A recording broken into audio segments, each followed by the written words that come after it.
Satyabama Institute of Science and Technology, Chennai and Sri Perumbudur. என்ன அவர் சொன்னார்னு பார்த்துட்டு கண்டிப்பா விளக்க சொல்றேன். நான் நாளைக்கு இல்ல அவர் என்ன சொன்னாலும் எனக்கு தெரியாது, நான் பார்த்துட்டு வந்து கண்டிப்பா சொல்றேன். பேசும்போது என்ன சொல்றாருன்னா, அக்ரி கிருஷ்ணமூர்த்தி எங்களை குற்றச்சாட்டுறதுக்கு எந்த விதமான தகுதி அவருக்கு கிடையாது, அவருக்கு யார் அந்த அதிகாரத்தை கொடுத்தது அப்படின்றத சிவி சண்முகம் பேசியிருக்காரு. அவர் எப்படி ஒரு கட்சியில பொறுப்புல இருக்கிறார், அதே மாதிரி நான் இந்த கட்சியினுடைய குரடவா இருக்கேன். எனக்கு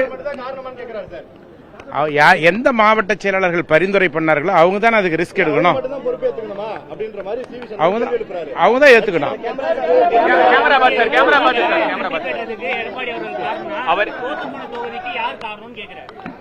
அதாவது அந்தந்த மாவட்டத்தில் இருக்கிற மாவட்ட செயலாளர்கள் யார பரிந்துரை பண்ணாங்களோ அவங்கள தான் வேட்பாளரா எடப்பாடியார் அறிவிச்சார்.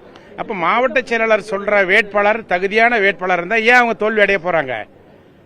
உதாரணத்துக்கு திருவண்ணாமலை தெற்கு மாவட்டத்தில் 2 தொகுதிக்கு நான் மாவட்ட செயலாளர், ஒன்னு கலசப்பாக்கம், இன்னொன்னு செங்கம்.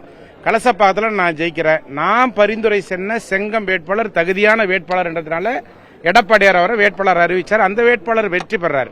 அதுக்கு நாங்க எல்லாம் ஒற்றுமையா வேலை செஞ்சு ஜெயிக்க வச்சோம். அந்தந்த மாவட்டத்தில் அவங்கவுங்க ஒற்றுமையா வேலை செஞ்சிருந்தா நிச்சயமா இந்த கட்சி ஆட்சிக்கு வந்திருக்கும். இதான்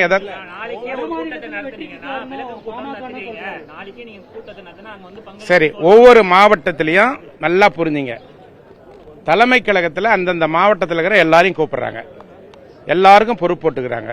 எல்லா எம்எல்ஏயும் கூப்பிட்டாங்க, எல்லா எம்பியும் கூப்பிட்டாங்க. மாவட்ட செயலாளர்கள், ஒன்றிய செயலாளர்கள், நகர செயலாளர்கள், செயற்குழு பொதுக்குழு உறுப்பினர்கள் உட்பட கழகத்தினுடைய சார்பணி நிர்வாகிகள் உட்பட அனைவரையும் கூப்பிடுறாங்க.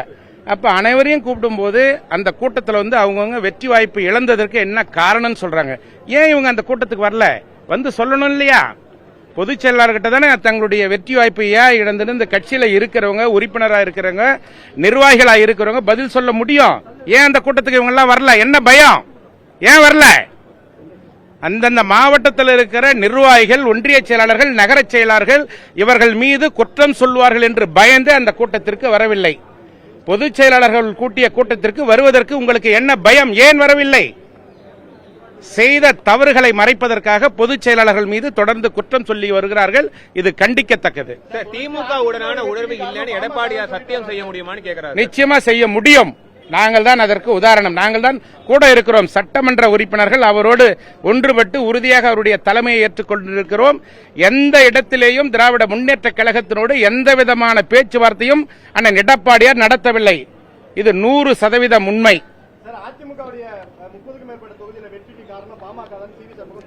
அண்ணன் எடப்பாடியாருடைய உழைப்பு, கூட்டணி கட்சியினுடைய பலம், இதுதான் வெற்றிக்கு காரணம்.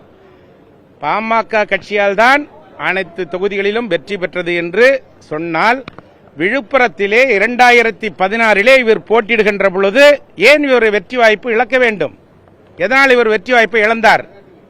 அதற்கு காரணம் சொல்ல வேண்டும் இல்லையா? டிடிவி தினகரன் உள்ள கூட்டணிக்கு வராம இருக்கிறதும், தேமுதிக வருகின்ற எந்த தேர்தலாக இருந்தாலும், அது உள்ளாட்சிக்கான தேர்தலாக இருந்தாலும் சரி, அல்லது இடைத்தேர்தலாக இருந்தாலும் சரி, ஒரே நாடு ஒரே தேர்தல் மூலமாக வர இருக்கின்ற நாடாளுமன்ற தேர்தலாக இருந்தாலும் சரி, அல்லது சட்டமன்ற தேர்தலாக இருந்தாலும் சரி, அண்ணன் எடப்பாடியார் தலைமையில் அனைத்து இந்திய அண்ணா திராவிட முன்னேற்ற கழகம் மீண்டும் தமிழகத்திலே அம்மானுடைய ஆட்சியை அமைக்கும் என்று உறுதியோடு தெரிவித்துக் கொள்கிறோம். எந்த நேரத்தில் என்ன கட்சி விட்டு எடுக்கல, பொறுப்புல இருந்து எடுக்கல. மாண்புமிகு அம்மா அவர்களால் மாவட்ட செயலாளர் பொறுப்பில் இருந்து நீக்கப்பட்டவர். மீண்டும் அண்ணன் எடப்பாடியார் அவர்கள் தான் அவருக்கு மீண்டும் தொகுதி மாற்றி சட்டமன்ற தேர்தலிலே போட்டியிடுவதற்கான வாய்ப்பினை தந்தார்கள். மாவட்ட செயலாளர் பதவியை மீண்டும் தந்தார்கள். மீண்டும் கழகத்தினுடைய அமைப்பு செயலாளர் பதவியை தந்தார்கள். இப்படி எல்லா பதவிகளையும் அண்ணன் எடப்பாடியார் தான் தந்தார். ஒரு நாடாளுமன்ற மேலவை உறுப்பினராக வாய்ப்பு தந்தார். அண்ணன் எடப்பாடியாரால் தான் இவர் வெற்றி பெற்றார் என்பதுதான் உண்மை. இது யாராலும் மறுக்க முடியாது. அது பொதுச் செயலாளர் முடிவெடுப்பார். இது கட்சியினுடைய தலைமையில் இருக்கின்ற அனைத்து இந்திய அண்ணா திராவிட முன்னேற்ற கழகத்துடைய பொதுச் செயலாளர் அண்ணன் எடப்பாடி அவர்கள் முடிவெடுக்கக்கூடிய ஒரு விஷயம். பொதுக்குழு கூட்டப்படுகின்ற பொழுது இதை பற்றிய முழுமையான தகவல்களை அண்ணன் எடப்பாடியார் தெரிவிப்பார். நன்றி, வணக்கம். தொடர் தோல்வியே இல்ல. 1996 மாண்புமிகு அம்மா அவர்கள் இருந்த பொழுது 4 இடங்களில் மட்டுமே வெற்றி பெற்றார்கள். 1991 திமுக ஒரே ஒரு இடத்தில் மட்டுமே வெற்றி பெற்றது. மீண்டும் இவர்களெல்லாம் ஆட்சி அமைக்கவில்லையா? வெற்றி தோல்வி என்பது சகஜம். மீண்டும் அனைத்திந்திய அண்ணா திராவிட முன்னேற்ற கழகத்துடைய ஆட்சி எந்த நேரத்திலே தேர்தல் வந்தாலும் மீண்டும் அம்மாவுடைய ஆட்சியை அண்ணன் எடப்பாடியார் அவர்கள் அமைத்தே தருவார்கள். இது அனைத்திந்திய அண்ணா திராவிட முன்னேற்ற கழகத்துடைய தொண்டர்களுடைய உறுதிப்பாடு என்பதை தெரிவித்துக் கொள்கிறேன். நன்றி, வணக்கம். Satyabama Institute of Science and Technology. Chennai and Sri Perumbudur.